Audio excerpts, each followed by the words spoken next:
So this is Astrid with Kanen Coffee, and I have this Rancilio grinder here. So this was brought in because it just wasn't grinding any coffee at all. So I opened it up and found that it was really just clogged with a lot of coffee grounds. This can happen especially when you're using really darkly roasted coffee. So what I did is just remove both of the burrs, clean between all the crevices, everything in the grinder. I cleaned this spout, hopper, all of it, and so I'm just going to grind some coffee to show you that it's working now.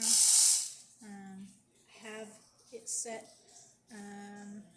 almost as fine as it should go.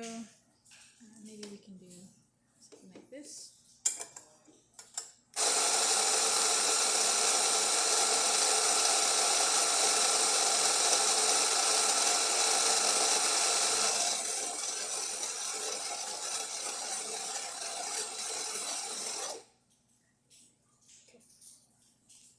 So here you can see it's very fine.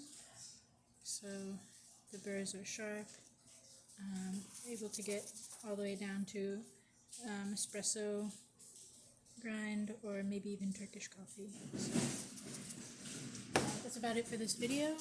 If you like the video, please subscribe to the channel. Thanks for watching.